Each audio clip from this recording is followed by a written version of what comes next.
So anyway, and then he told a couple other stories. He admits to being, he calls himself a sex addict in the tape. Oh, of course. Yeah, he's struggling. Yeah, that's exactly how he frames it. He frames it as he has an addiction. And anyway. You say Mormons are obsessed with porn? Yeah. Gosh. So there actually are some interesting statistics that like Pornhub has released that like, or that a big chunk of their traffic comes from Provo, Utah. Right. But well, wait, I've got it's research. So was the tape somehow tied to the lawsuit, or is that a separate issue? Or? So we released the tape before the lawsuit was ever filed. Okay. We released it. The AP wrote a story that was carried in the New York Times, Washington Post, and a bunch of other big publications. And the Salt Lake Tribune was all over the story, covering it in a lot of detail. The Salt Lake Tribune is an incredible publication. They actually won a Pulitzer Prize 2 years ago for covering the rape culture at BYU. Did some fantastic work. Peggy Fletcher Stack, she is the head religion reporter there, and she does absolutely incredible work. She's been there a long time and has had a very successful career. Anyway, so we released the tape, and then McKenna, about a month later, filed her lawsuit and had a press conference immediately after filing the lawsuit, and that's when she came out publicly and said, "I'm the woman in the tape." Okay, but what I thought you said. So when you're named on the suit, or is that a separate suit? This is a separate suit. So yeah, sorry. So she is suing the church for this particular case, right? Yes. And then she reported the case. She reported the rape to BYU police. Either I can't remember if it was before or after the tape, but it was like a matter of like days before or after she recorded the tape. And the BYU police immediately went down to where he lives. So this guy's name is Joseph Bishop, and he lives in Phoenix, Arizona. This is public information. That's why I feel comfortable saying it. They went and they interviewed him, and they recorded the interview. Right. Okay. They were kind of sloppy. Right, and they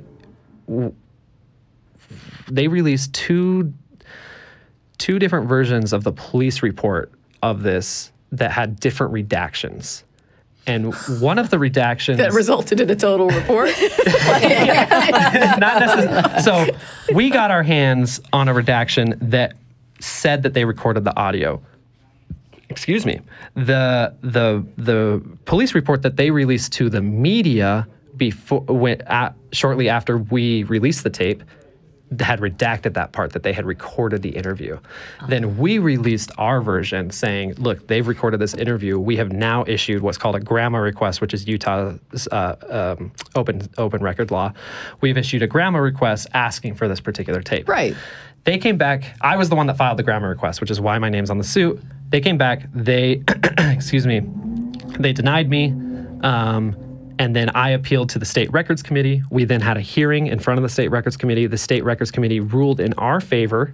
Okay. And their argument is that they are a private university, and so they are not subject to open record requests. That's their argument. Okay. But in my opinion, if you have the power to arrest and use lethal force, you should absolutely be subject to open record requests. Right, they're carrying out a government function. So they ruled in your favor on this? The State Records Committee ruled in our favor. Okay. However, the Salt Lake Tribune, it's extremely interesting because it is. that same story, this is a big web of certainly is. of interesting things. But anyway, so the Salt Lake Tribune and BYU are in the middle of a case themselves over this exact same issue. The same story that I told you that they won a Pulitzer Prize for, they still have an open records request requesting a police report of an instance where a woman was raped on campus, right? And the police will not release it because they say that they don't have to, right? Yeah, they don't have to because they're so the Salt Lake Tribune sues them, right? I'm waiting to see how this ends up with somebody suing you. Yeah, right? That's the good part. That's going to be the twist. So this is wild. The Salt Lake Tribune sues BYU. A judge, they go through the hearing and everything. The Salt Lake Tribune says they need to release this, blah, blah, blah. BYU says, we don't need to release this, blah, blah, blah. We then have our hearing like 3 days before the judge in that case issues her verdict, right? and the attorney general or somebody from the attorney general's office was at our hearing, saying whatever is ruled by the state records committee needs to be put on hold until Judge Laura Scott, who's the one who issued this verdict, rules and decides whether or not BYU has to hand over that police report, because that will set precedent in this instance, right? And so they ruled in our favor with that caveat. Like, we have to wait for that.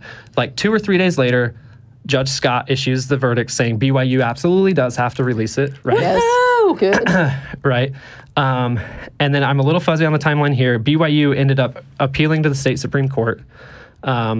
And the state Supreme Court has accepted the case, and they are going to hear it. So that's still in limbo. So we still have not gotten the tape, right, of their interview with Joseph Bishop.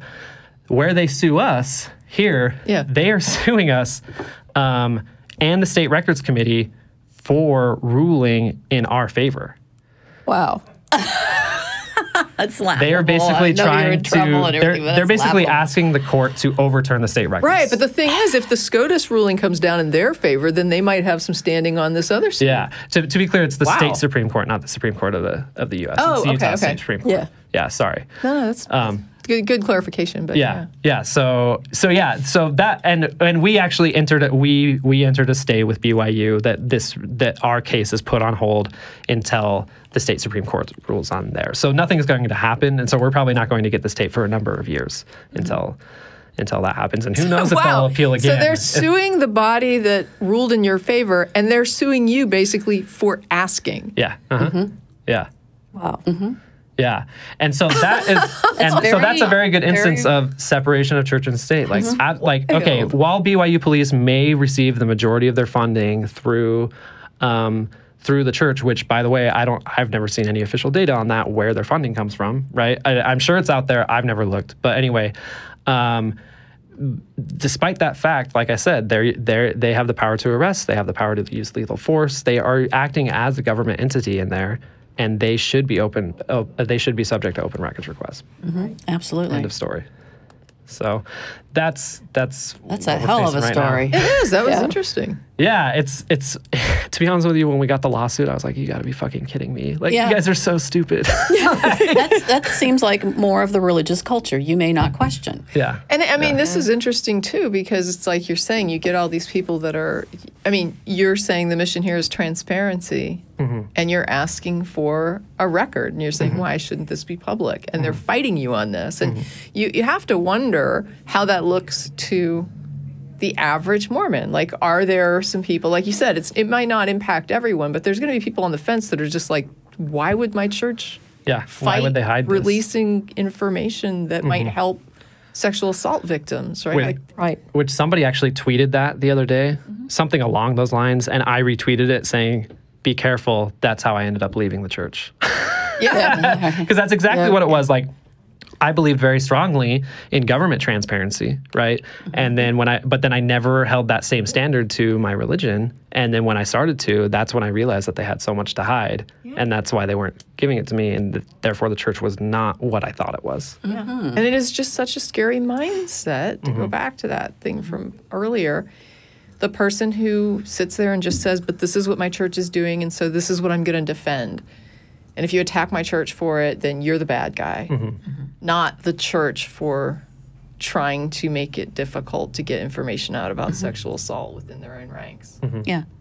You're riding the crest on this giant wave because it's you, the Mormons, and the Jehovah's Witness problems, and the Catholic Church. Everybody is finally saying enough is enough. Yeah. So